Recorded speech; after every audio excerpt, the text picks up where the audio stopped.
और इसके हमेशा इसके साथ जो है होज पाइप, ये आपका कैनवास टाइप होज पाइप है। और आप एपीएससी में हमेशा 2 होज पाइप आपको रखे हुए मिलेंगे 15-15 मीटर की। ये 15-15 मीटर के 2 होज पाइप रखे हुए हमेशा आपको एपीएससी में साथ में मिलेंगे। उसके अलावा आपको एक होज रील मिलेगी। होज रील ये आप देख सकते हो, ये होज रील है। हैंड कंट्रोल वाल्व यहाँ से लगा है, मेन वाल्व। अगर आगे का मेंटेनेंस करना हो, इससे आगे का कभी भी होज रील लीकेज हो, किसी भी प्रकार का चेंज करना है मेंटेनेंस, केयर मेंटेनेंस के अंदर, तो आपका मेन वाल्व आपको हमेशा क्लोज करना है। उसके बाद आप आगे आप मेंटेनेंस प्रक्रिया कर सकते हो। आगे का जो हैंड कंट्रोल वाल्व लगा हुआ है वो इसको हम जो है एक सिंगल कैंडिडेट फायरमैन इसको यूज़ कर सकता है बिल्कुल आसानी से। इसको हम सबसे पहले रोटेट करते हैं, जिस भी साइड आपको ले जाना उस साइड आप रोटेट कर सकते हो। रोटेट करके इसको आराम से जैसे खींचोगे सिंगल पर्सन, इस पाइप को आराम से ये घूम जाती है बिना किसी दबाव के, आराम से ओपन हो जाती है। इसकी लंबाई बिल्डिंगों में 36 मीटर रहती है। बिल्डिंग में, हाई राइज बिल्डिंग में इसका स्टैंडर्ड 36 मीटर है। बाकी फायर टेंडर में अलग अलग होता है, 60 मीटर होता है और 120 मीटर तक भी हो सकता है। लेकिन बिल्डिंग का स्टैंडर्ड जो है वो 36 मीटर का है आपका। वहाँ पे आप 30 मीटर ऐसा कुछ नहीं, वहाँ पे IS कोड के अकॉर्डिंग जो स्टैंडर्ड है 36 मीटर का दिया हुआ है NBC में। उसके बाद यहाँ पे एक फायरमैन एक्स भी आपको अवेलेबल मिलेगी। Fireman x in case of emergency आपको विंडो ओपन करना है, कोई जो है डोर ब्रेक करना है, या फिर आपको ग्लास ब्रेक करना है, या फिर इलेक्ट्रिसिटी की लाइव जो करंट वायर है जिसके अंदर लाइव करंट जा रहा है, उस प्रकार की वायर को कट करना है, तो आप इसको यूज़ कर सकते हो बिना किसी अपने आप को देखिए आराम से इसको कर सकते हो। किसी भी प्रकार का आपको ख़तरा नहीं है। इंसुलेटेड हत्ता लगा हुआ है ये आपका। तो 11,000 तक की सप्लाई में आपको इसको कोई हज़र्ड नहीं होगा। 25,000 पे ये टेस्टेड है, लेकिन 11,000 तक इसको आप नॉर्मली यूज़ कर सकते हो। उसके साथ आपको इसमें एक्सटिंग्विशर, इस एपीएससी जो बोलते हैं, एपीएससी के साथ आपको ऑल टाइप फायर एक्सटिंग्विशर भी मिलेंगे आपको। ये CO2 टाइप फायर एक्सटिंग्विशर इसके अंदर रखा हुआ है, और इधर भी आपका ABC टाइप और CO2 टाइप भी इंस्टॉल किया हुआ है। तो जिस टाइप का जिस एरियाज़ में जो हज़र्ड्स है, इस एपीएससी के आसपास आपको मैं दिखाता हूँ। इस एपीएससी के आसपास क्या है, ये LT रूम जो बना हुआ है, तो यहाँ पे इलेक्ट्रिकल हज़र्ड है। इलेक्ट्रिकल हज़र्ड के लिए यहाँ पे 2 CO2 इंस्टॉल किए हैं। अगर यहाँ पे डीजल स्टोरेज ऐसा कुछ हज़र्ड्स होता तो हम यहाँ पे foam tin, foam fire extinguisher, foam making branch वगैरह सब यहाँ पे रखते हैं। और लेकिन यहाँ पे इलेक्ट्रिकल हज़र्ड है ज़्यादा, तो इलेक्ट्रिकल के लिए हमें CO2 ही अप्लाई करना होता है। तो CO2 में CO2 जो है, CO2 के साथ हमने ABC भी साथ में किया है।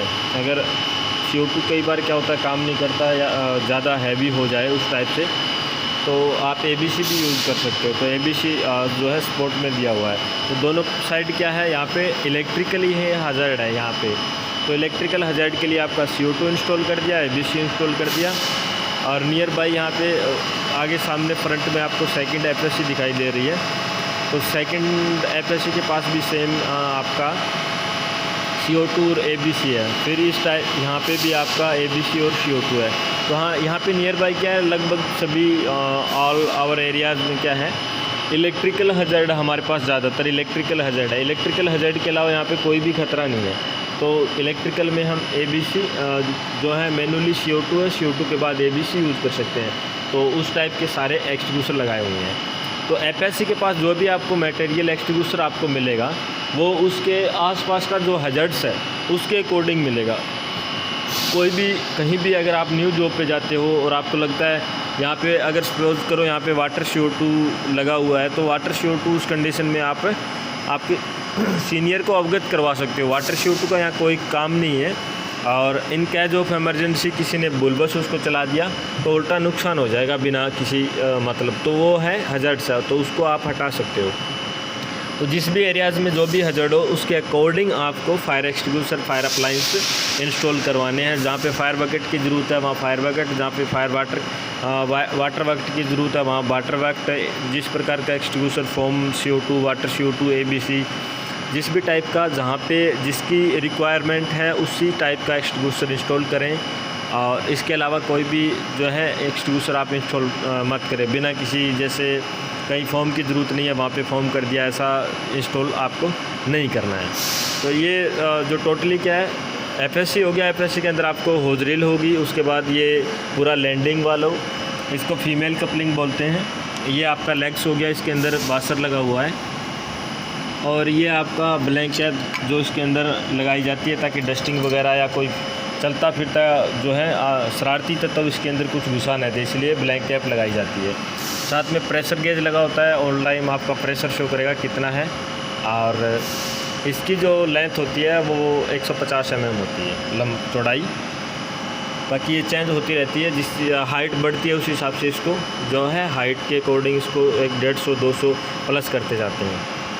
और साथ में एक शॉर्ट ब्रांच रखी जाती है। ये शॉर्ट ब्रांच जो है, शॉर्ट ब्रांच है फायर फाइटिंग के लिए रखी जाती है। जैसे ही इमरजेंसी होती है या फिर हम मॉक ड्रिल वगैरह करते हैं तो इसको ओपन करते हैं। ओपन करने के बाद ये जो है आपका मेल कपलिंग है वो फीमेल कपलिंग के अंदर डाला जाता है। उसके बाद आगे फिर मेल कपलिंग निकल जाती है, उसके आगे फिर शॉर्ट ब्रांच डाली जाती है जिसमें ये मेल कपलिंग है। तो ये पूरी लाइन एक तरीके से कनेक्ट हो जाती है।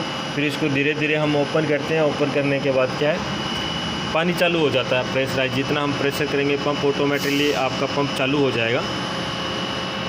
और वो कैसे काम करता है वो भी मैं आपको दिखाता हूँ। उस एफएससी जो लगी हुई है उसमें सप्लाई जाती है फायर पंप हाउस से। फायर पंप हाउस में आप यहाँ आउटर लाइन और इसमें इनर लगा हुआ है, लेकिन इंटरनल लाइन है वो डाली हुई है। तो इंटरनल यानी हाई आपका हो गया राइजर लाइन, और वो राइजर लाइन में सप्लाई जाती है यहीं से। ये सारे पंप जो लगे हुए हैं, मेन आपका इलेक्ट्रिकल पंप आ गया, उसके बाद उसका असिस्टेंट जोकी आ गया, फिर स्प्रिंकलर लाइन पे भी मेन और जोकी 2 डाले हुए हैं, और आपका डीजी फायर पंप भी आ गया। तो ये पांचों पंप अपनी अपनी पोजीशन के अकॉर्डिंग, अपनी लाइन के अकॉर्डिंग कार्य करते हैं। और हमेशा प्रेशर स्विच की जो ये सामने आपका first second third pressure switch पे हमने इसको सेटिंग करके रखा है कितने पे किसको ऑटोमेटिकली चलना है। प्रेशर स्विच जो है कॉमन प्रेशर स्विच है यहाँ पे ARV पे, एयर विसल टैंक पे, और ये अगर प्रेशर डाउन करेगा उसकी कमांड लेगा। ये जो लाइनों में प्रेशर स्विच आपका लगा उसकी कमांड कनेक्ट नहीं करता, इसकी कमांड पे ये जो है एक्सेस पूरा इसका कंट्रोलर में है।